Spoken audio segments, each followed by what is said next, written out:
terkait dengan pengembalian barang bukti berupa 74 kg emas termasuk uang tunai ratusan miliar rupiah.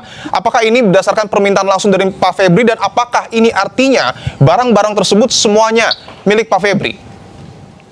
Tidak ada permintaan itu. Kami justru ingin mengatakan bahwa tuduhan terhadap tindak pidana pencucian uang ya yang ditarik dari 2016, 2014 sampai 5 tahun lebih itu menurut hemat kami, jika tidak didetailkan apa tindak pidana asal, ya apa sih sebenarnya dari 26 itu yang mana tindak pidana asalnya? Kok tiba-tiba jumping begitu aja kepada tindak pidana TPPU yang merupakan delik lanjutan?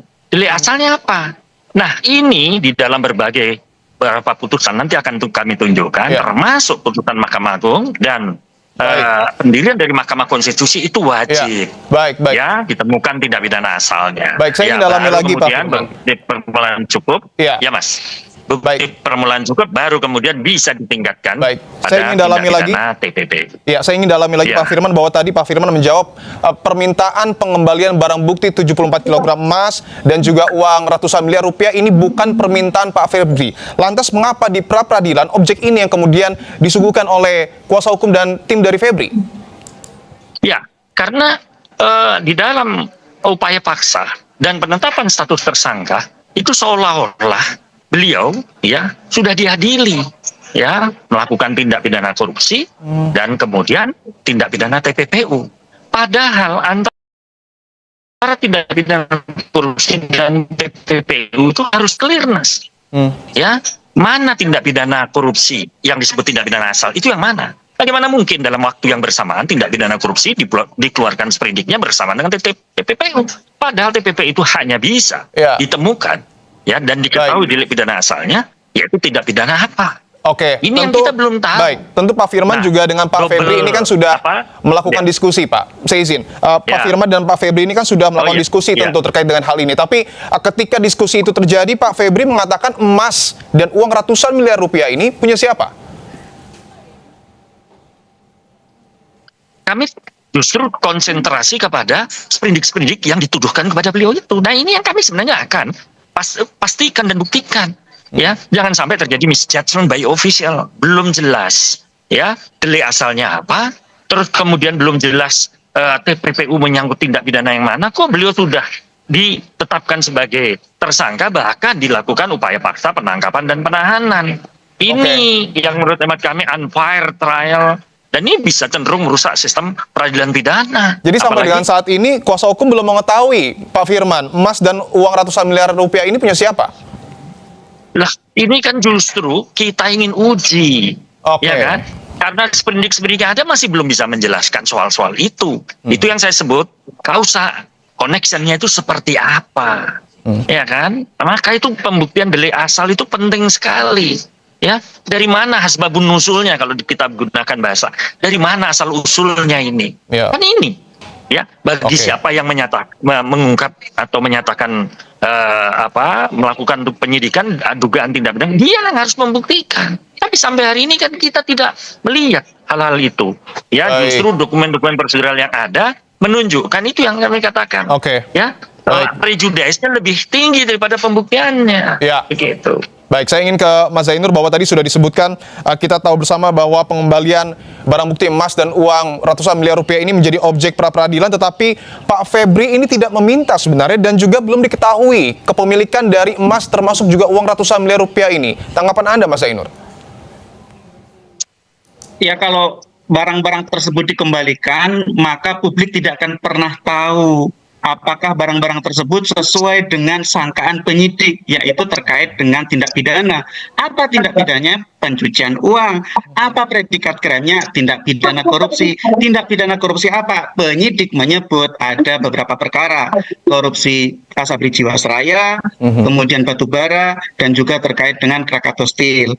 Nah, yang kedua, saya punya posisi yang berbeda secara akademis, dan saya lihat juga memang dari sisi akademisi semua ada mazhabnya begitu ya. Saya menganut bahwa TPPU itu memang disyaratkan tindak pidana asalnya, tetapi tidak wajib dibuktikan terlebih dahulu.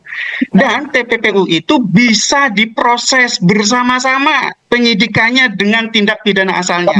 Nah, Ada ini atau tidak perkara yang sudah dilakukan? Ada. saya Jadi, beda pendapat jangan dengan Mas dikatakan Zainur. juga tidak ada. Ada Baik. juga Mas, perkara pasal 74 yang memang itu diproses secara justru bersama-sama. Nah, Ya. yang ketiga, saya ingin katakan bahwa ketika perkara ini dikatakan harus mengembalikan barang-barang, pertanyaannya dikembalikan kepada siapa kalau pemiliknya justru dipertanyakan oleh tersangka. Jadi mau dikembalikan ke siapa? Penyidik mau mengembalikan kepada siapa? Itu Baik. jadi pertanyaan. Dikembalikan kepada tempatnya. Lo nanti Jadi kan siapa tempat pra-peradilan itu yang ini- memiliki itu? Betul. Baik, silakan Pak Firman Boleh untuk ya, menanggapi. saya lanjutkan ya. Jadi Ya, pra-peradilan ini sekali lagi saya harus sampaikan, kita disiplin aja. Pra-peradilan ini kan aspek formil. Ya, pengujian pada aspek formil. Kalau bisa kita buktikan yang substansial, ya kenapa tidak? Tapi kan sistem peradilan kita, hukum acara pidana kita membatasi pada aspek prosedur formil. Due proses formilnya. Nah, maka itu tadi saya sampaikan. Tidak mungkin ketemu baru tindak pidana asalnya. Itu pasal 74, bahkan putusan Mahkamah Konstitusi, putusan Mahkamah Agung juga jelas. Yang masa zaman Pak Arti Jawa Al-Kostar mengatakan harus ada bukti permulaan cukup dulu, ya, dari tindak pidana asalnya, baru kemudian bukti permulaan cukup dulu, baru tindak pidana TPPU-nya.